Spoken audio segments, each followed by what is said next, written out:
खापरखेड गुन्हेला जाऊन आलो. मी त्या परिसराचा दौरा केला, सगळ्या त्या विहिरी त्या ठिकाणी बघितल्या, पूर्ण शेतं बघितले, मी पूर्ण शिवार फिरलो. अत्यंत वाईट आणि दयनीय अवस्था त्या ठिकाणी, म्हणजे शब्द नाही. लोक परेशान आहेत, लोकांना रडायला सुद्धा मजूर सापडत नाही अशी परिस्थिती. आणि नेते येतात, पाहणी करतात, फोटो सेशन करतात. हा एवढ्या पुरता मर्यादित विषय नाही, लक्षात ठेवा. माझं म्हणणं आहे की मंत्री असतील किंवा सत्तेतले लोक असतील, लोकप्रतिनिधी असतील, यांनी अधिकाऱ्यांच्या बैठका घ्याव्यात. कोणत्या गावात काय झालं काय नाही याचा अहवाल 2 दिवसामध्ये शासनाला गेला पाहिजे आणि त्या ठिकाणी आठवडाभरामध्ये शेतकऱ्यांच्या खात्यामध्ये मदत आली पाहिजे. आपत्कालीन परिस्थितीतली मदत जर का वर्ष 2-2 वर्ष येणार नाही तर लोकांनी पेरणी कशी करायची? आठवड्याभरात या शेतकऱ्यांना 100% नुकसान भरपाई मिळाली पाहिजे अशी आमची मागणी आहे. आणि जर हे देण्यासाठी टाळाटाळ करत असतील तर त्यांना शेतकऱ्याचा झटका दाखवल्याशिवाय आम्ही राहणार नाही. भाऊ आजपर्यंत आपण अनेक आंदोलनं केली शेतकऱ्यांसाठी महाराष्ट्रामध्ये.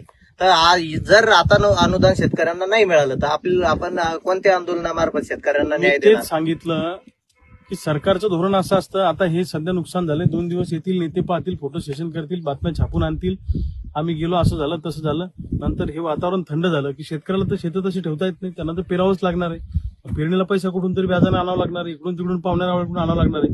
म्हणून आमची मागणी अशी आहे की तातडीने नुसतं फोटो सेशन करू नका.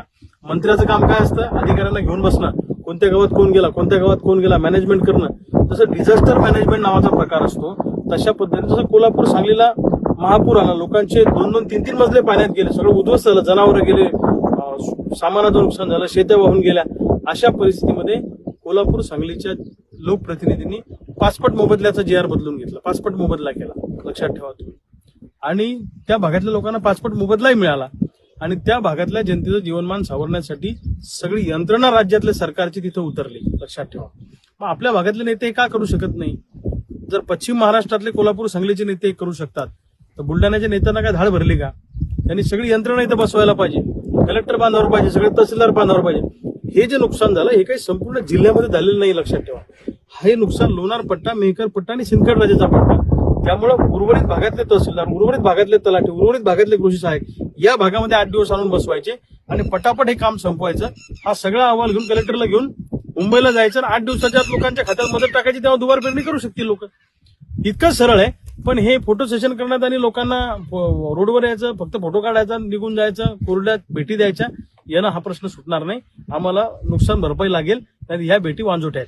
भाऊ, मागील वर्षीची बरीच अजून पीक बाकी आहे, तर यावर्षी आता शेतकऱ्यांनी या दुबार पेरणीचं संकट मी 4 दिवसापूर्वी स्वतः AIC कंपनीची क्षेत्रीय महाव्यवस्थापक बी भारत कुमार का त्यांचं असं काहीतरी नाव आहे, राज्याचे क्षेत्रीय व्यवस्थापक, त्यांची भेट घेतली, त्यांच्याशी बोललो. ते नव्यानं आलेले दुसऱ्या राज्यातून, त्यांना अवगत केलं. त्यांना तर माहितीच नव्हतं की बुलढाणा जिल्ह्याचे पैसे बाकी आहेत. 2023चे सुद्धा अनेक शेतकऱ्यांचे पैसे बाकी आहेत आणि 24चे तर अर्ध्याच्या पेक्षा जास्त पैसे बाकी आहेत. हे पैसे जर का आता तातडीनं आमच्या शेतकऱ्यांना दिले नाही तर मी त्यांना सांगितले, हजारो शेतकऱ्यांना घेऊन तुमच्या कंपनीच्या कार्यालयात घुसेल आणि या कंपनीच्या कार्यालयाची काच सुद्धा ठिकाणावर आम्ही ठेवणार नाही, सगळं सामान घेऊन आम्ही इथून जाऊ. तेव्हा ते जरा धास्तावले आणि मग त्यांनी वर सरकारकडे संपर्क करायला सुरू केला. मी पीक विमा कंपनीला, सरकारलाही सांगतो, आमच्या हक्काचे पैसे द्या, अन्यथा आमच्या असंतोषाला तुम्हाला सामोरं जावं लागेल. आता आंदोलन इथं नाही तर मुंबईला तिथं जाऊन होईल. आपण आपल्या स्तरावरून सरकार सोबत या झालेल्या नुकसानीची तात्काळ काही हे करणार का? हेच तर करतोय ना मी स्वतः काल जिल्हाधिकाऱ्यांशी बोललो, मी तहसीलदारांशी बोलतोय, मी अधिकाऱ्यांशी बोलतोय, मी खालच्या कर्मचाऱ्यांशी बोलतोय. जिथं जिथं जे प्रॉब्लेम दिसतात मी संबंधितांच्या लक्षात आणून देण्याचा प्रयत्न करतोय. पण हे सगळं काम खरं तर निवडून आलेल्या लोकप्रतिनिधींचं आहे, सत्तेतल्या लोकांचं आहे. आम्ही काय तुमच्यासारखे फाटके लोक आहे? आम्ही येणार, त्यांच्या लक्षात आणून देणार, नाही झालं तर आंदोलन करणार. पण निवडून आलेल्या लोकांनी हे सगळं दुरुस्त करून देण्याची जबाबदारी त्यांची. शिक्के मारले लोकांनी त्यांना, सभागृहात गेले ना ते, पण जबाबदारी त्यांची आहे. त्यांनी मस्त दिल्लीत जाऊन मजा मारायची ना आम्ही इकडं खंत्याने फिरायचं, असं चालणार नाही.